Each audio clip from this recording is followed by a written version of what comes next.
Mission 2024 पर CM योगी आज आएंगे गोरखपुर दौरे पर। क्षेत्र को 3000 करोड़ की योजनाओं की देंगे सौगात। युवाओं को लुभाने की कोशिश में कांग्रेस। बेरोजगारी महापंचायत में शामिल हो सकते हैं कांग्रेस सांसद राहुल गांधी, प्रियंका गांधी भी कर सकती हैं शिरकत। मध्य प्रदेश में कांग्रेस ने दिखाई ताकत। आज भारत जोड़ो यात्रा में शामिल होंगे कांग्रेस के दिग्गज नेता। इंदौर में कार्यकर्ताओं का लगेगा जमावड़ा। मिशन गुजरात पर पीएम मोदी आज से करेंगे 2 दिवसीय दौरा। सूरत समेत कई जगहों पर रैलियों को करेंगे संबोधित।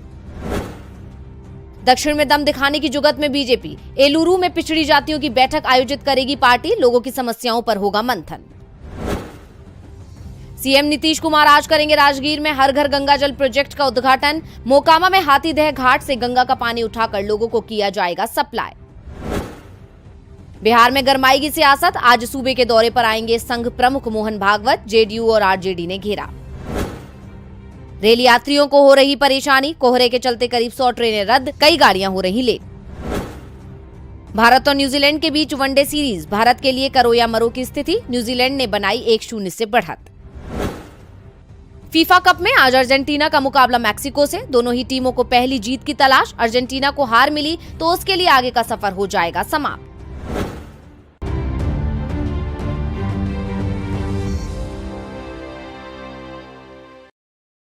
नमस्कार, दिन भर की बड़ी खबरों में आपका स्वागत है। मैं हूं अंशिता श्रीवास्तव। आज इस बुलेटिन में बात होगी गुजरात में अमित शाह के धमकी भरे बयान की, गुजरात विधानसभा चुनाव के लिए बीजेपी के घोषणा पत्र की, जानेंगे भारत जोड़ो यात्रा में कैसा रहा आज का दिन, किसान आंदोलन के 2 साल पूरे होने पर क्या है किसानों का ऐलान, बात करेंगे आजम खान की चुनौती की, बंगाल में बदलते सियासी समीकरण की और बुलेटिन के आखिर में बात होगी 500,000 के नोट को लेकर कोर्ट की टिप्पणी की। लेकिन तमाम बड़ी खबरों से पहले एक नजर सुर्खियों पर।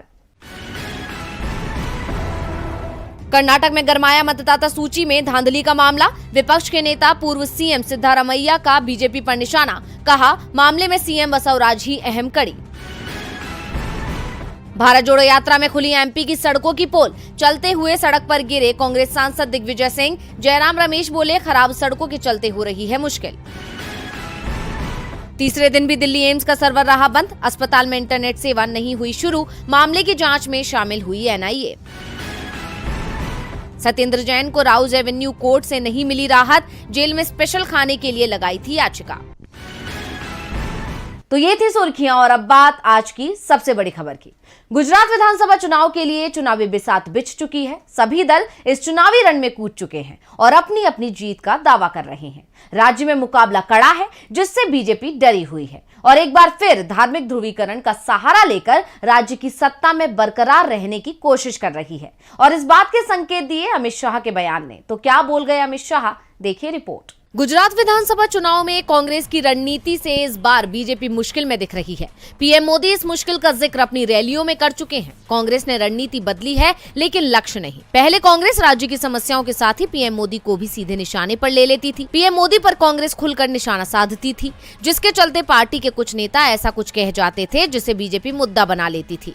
लेकिन इस बार कांग्रेस जनता से जुड़ते हुए प्रचार कर रही है। नारेबाजी से पार्टी दूर दिख रही है। राहुल गांधी की गुजरात में 2 रैलियां हुई, उसमें भी उन्होंने तीखी बयानबाजी नहीं की, सिर्फ जनता की समस्याओं को बताया जो मोदी सरकार की नीतियों के चलते बढ़ी हैं। दूसरी ओर बीजेपी को जब कोई मौका नहीं मिला तो अब एक बार फिर से उसने सांप्रदायिक कार्ड खेला है। केंद्रीय गृह मंत्री अमित शाह ने भरूच की रैली में इसे लेकर जो बयान दिया है उससे विवाद पैदा हो गया है। शाह ने कहा, मैं भरूच जिले में हूँ, मैंने यहाँ बहुत अशांति देखी है।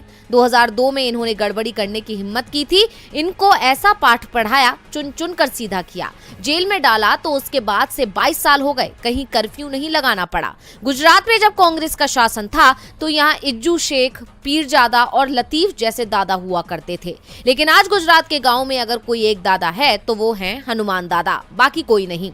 अमित शाह ने 2002 के गोधरा मामले का सीधा जिक्र भले ही नहीं किया, लेकिन उन्होंने संकेतों में बता दिया कि गोधरा के बाद क्या हुआ उसे याद रखा जाए। शाह के बयान पर असदुद्दीन ओवैसी ने कहा कि मैं अमित शाह से पूछना चाहता हूं कि उन्होंने 2002 में जो सबक सिखाया था वो ये था कि बिल्किस मामले के दोषियों को आप मुक्त कर देंगे, आप बिल्किस की 3 साल की बेटी एहसान जाफरी की जान लेने वालों को छोड़ देंगे। आपके कौन से सबक हैं, क्या हम याद रखेंगे? याद रखिए, सत्ता की कुर्सी सबसे छीनी जाती है। सत्ता के नशे में गृह मंत्री कह रहे हैं कि उन्होंने सबक सिखाया है।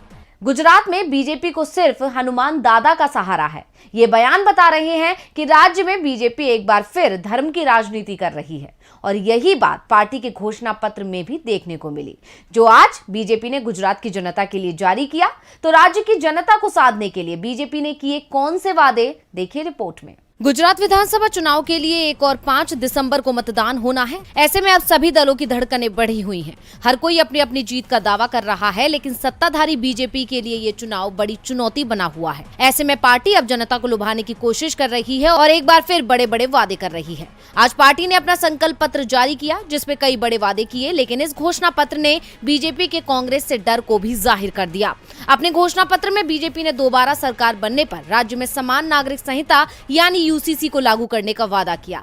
इसके साथ ही बीजेपी ने रोजगार देने जैसे तमाम वादे किए, लेकिन अपने घोषणा पत्र में यूसीसी का जिक्र कर बीजेपी ने एक बार फिर राज्य में धार्मिक ध्रुवीकरण की कोशिश की है। इससे साफ है कि पार्टी ने जनता की नाराजगी को दबाने के लिए एक बार फिर धार्मिक कार्ड खेलकर इस नाराजगी को दबाने की कोशिश की।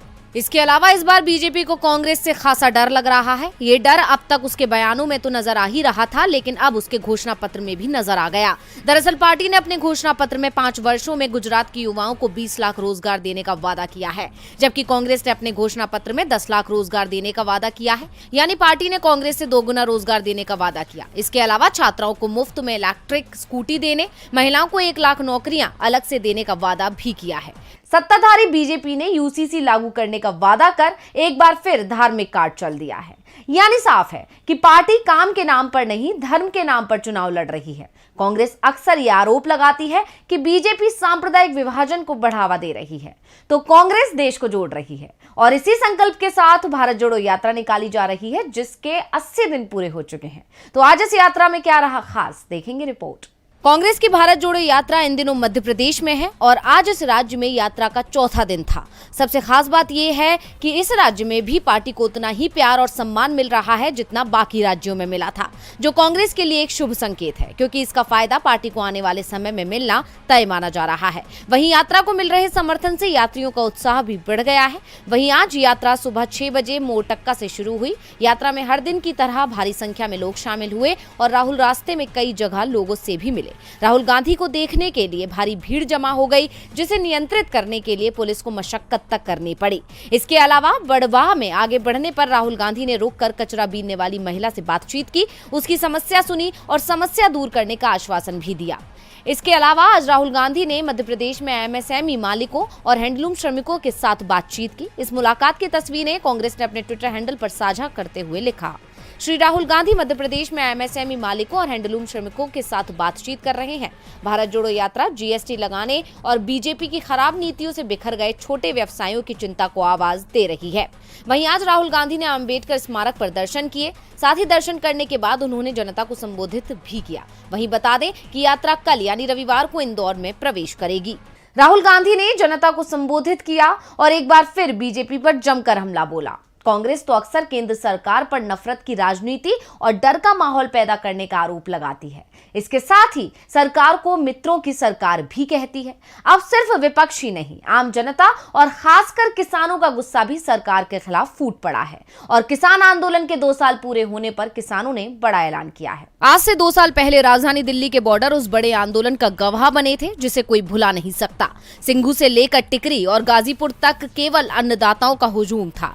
किसानों की हुंकार थी, धरती पुत्रों की ललकार थी, नारों का शोर था, 3 कृषि कानूनों का विरोध था। हर तरफ एक ही नारा था, कानूनों को वापस लो सरकार, किसान नहीं मानेंगे हार। उनके इसी जोश ने मोदी सरकार को झुकने को मजबूर कर दिया, लेकिन अब भी अन्नदाताओं की कई मांगें पूरी नहीं हुई। इसलिए आंदोलन के 2 साल पूरे होने के मौके पर किसान संघ देश भर में राजभवनों तक मार्च निकाल रहे हैं।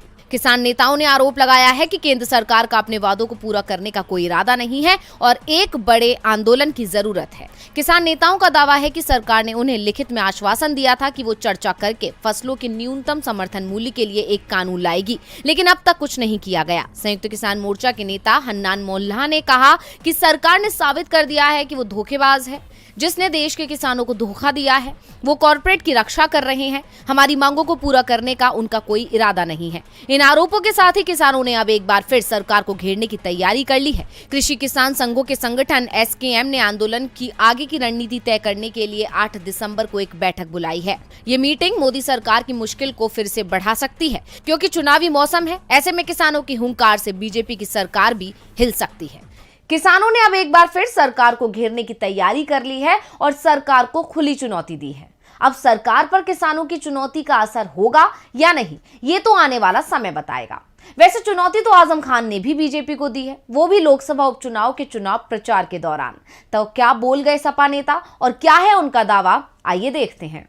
यूपी की रामपुर सीट पर विधानसभा का उपचुनाव हो रहा है। 1 महीने पहले आजम खान को हेट स्पीच मामले में सजा सुनाई गई थी। कोर्ट के फैसले के दूसरे ही दिन विधानसभा अध्यक्ष ने उनकी सदस्यता रद्द करने का फैसला सुना दिया और सप्ताह भर में ही चुनाव आयोग ने रामपुर सीट पर उपचुनाव का ऐलान भी कर दिया। 5 दिसंबर को वोटिंग होनी है। आजम के गढ़ को तोड़ने के लिए बीजेपी ने उनके विरोधी आकाश सक्सेना पर दांव लगाया है, तो सपा की टिकट पर आजम के करीबी असीम रजा चुनाव लड़ रहे हैं। आजम ने दावा किया है कि अगर चुनाव ईमानदारी से हुए तो सपा को जीतने से कोई नहीं रोक पाएगा। हम सिर्फ इतना चाहते हैं कि हमारे लोगों को प्रशासन वोट डालने दे। आजम ने कहा कि जिस तरह से लोकसभा उपचुनाव के समय डर का माहौल रामपुर में बनाया गया, वैसा माहौल विधानसभा उपचुनाव में नहीं होना चाहिए।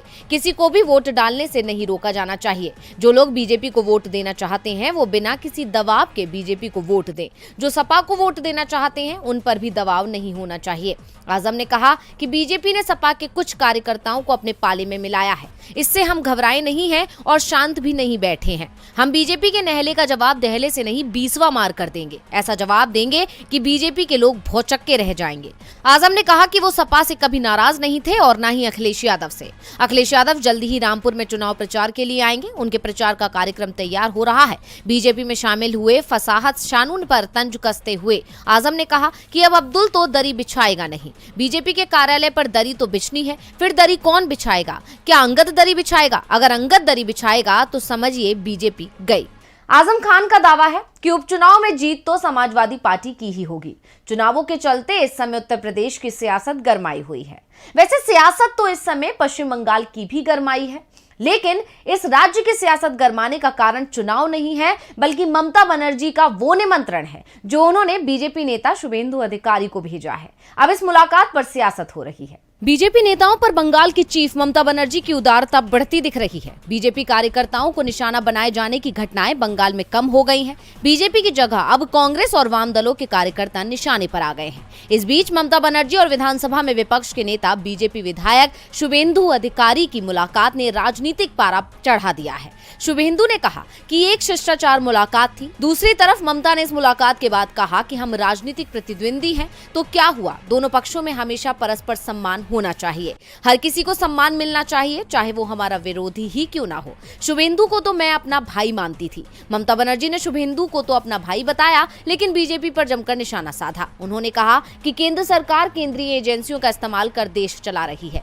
देश में अभी राजनीतिक असहिष्णुता का युग है। संविधान के मुताबिक लोगों से धर्म, समुदाय या जाति और ध्रुवीकरण के आधार पर भेदभाव नहीं होना चाहिए, लेकिन हम लोगों के अधिकारों को छीनते दिख रहे हैं। ममता भले ही केंद्र पर निशाना साध रही हो, लेकिन ममता और बीजेपी नेता की इस मुलाकात के बाद कांग्रेस मुख्यमंत्री को घेरने में जुटी हुई है। कांग्रेस नेता कमरुजान चौधरी ने दावा किया कि 2024 के लोकसभा चुनावों के लिए दीदी मोदी पैचअप की प्रक्रिया चल रही है। केंद्र ने प्रधानमंत्री ग्राम आवास योजना के लिए धन जारी किया और ममता 5 दिसंबर को पीएम मोदी से मिलने वाली हैं। सीएम ने शुभेंदु अधिकारी से मुलाकात की है। ये सभी इस तथ्य की ओर इशारा करते हैं कि दीदी मोदी पैचअप की प्रक्रिया चल रही है। माकपा नेता सुजन चक्रवर्ती ने दावा किया कि अब ये साफ हो गया है कि तृणमूल कांग्रेस और बीजेपी के बीच सहमति बन गई है। वाम दलों की लड़ाई आरएसएस बीजेपी के साथ टीएमसी से भी है। और बुलेटिन के आखिर में बात होगी 500,000 के नोट को लेकर कोर्ट की टिप्पणी की। 8 नवंबर 2016 की रात 8 बजे पीएम मोदी ने देश के नाम जो संबोधन दिया, उसने जनता को अपने पैसों के लिए मजबूर कर दिया, क्योंकि वो ऐलान था नोटबंदी का। इस फैसले की वजह से लोग दिन रात लाइनों में लगे रहे। बावजूद इसके कई लोगों के पैसे बर्बाद हो गए। लेकिन अब सुप्रीम कोर्ट ने ऐसे संकेत दिए हैं जिससे 500 और 1000 रुपए के पुराने नोट बदले जा सकते हैं। क्या पुराने 500 और 1000 रुपए के नोटों को बदलने का मौका फिर से मिल सकता है? ये सवाल नोटबंदी के 6 साल बाद भी जनता के जहन में उठता है, लेकिन जवाब में केवल निराशा हाथ लगती है। मगर अब सुप्रीम कोर्ट की सुनवाई से लोगों के मन में उम्मीद जागी है। दरअसल सुप्रीम कोर्ट ने नोटबंदी को चुनौती देने वाली याचिकाओं की सुनवाई के दौरान एक बयान दिया है। कोर्ट ने कहा कि आरबीआई को उन व्यक्तियों द्वारा किए गए वास्तविक आवेदनों पर विचार करना चाहिए जो पुराने करेंसी नोटों को बदलवाने की समय सीमा से चूक गए हैं। 5 जजों justice S Abdul Nazeer, V R. Gavai, A S. Bopanna, V. Rama Subramanian और बी.वी. नागरत्ना की बेंच 500 और 1000 रुपए के नोटों की वैधता पर विचार कर रही है। एक रिपोर्ट के अनुसार अटॉर्नी जनरल आर. वेंकटरमणी ने कहा कि नोटों को बदलने की तारीखों का विस्तार नहीं किया जा सकता, लेकिन रिजर्व बैंक आवेदकों के आवश्यक शर्तों को पूरा करने के लिए केंद्रीय बैंक की संतुष्टि वाले कुछ व्यक्तिगत मामलों पर विचार करेगा। वहीं सुनवाई के दौरान अटॉर्नी जनरल ने नोटबंदी के फैसले का बचाव किया। उन्होंने कहा कि नोटबंदी को जाली नोटों की समस्या, कालाधन और आतंकवाद की समस्या को रोकने के लिए लागू किया गया था। सरकार का कहना है कि नोटबंदी को रिजर्व बैंक कानून 1934 के नियमों के तहत लागू किया गया था और ये लोगों के भले के लिए था। अब सरकार तो हर बार इस फैसले का बचाव करती है, लेकिन जनता बेहाल हो रही है। अब देखना होगा कि क्या वाकई पुराने 500 और 1000 रुपए के नोटों को बदला जाएगा या नहीं। तो आज इस बुलेटिन में बस इतना ही। देखते रहिए डीवी लाइव। नमस्कार।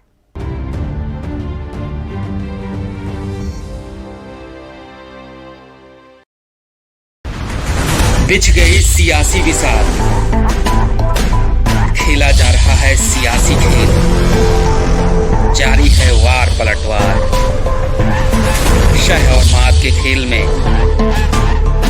बनाई जा रही है रणनीति। कौन पड़ेगा किस पर भारी, ये कभी भी सिर्फ हस्तक्षेप.com पर अमलेंदु उपाध्याय के साथ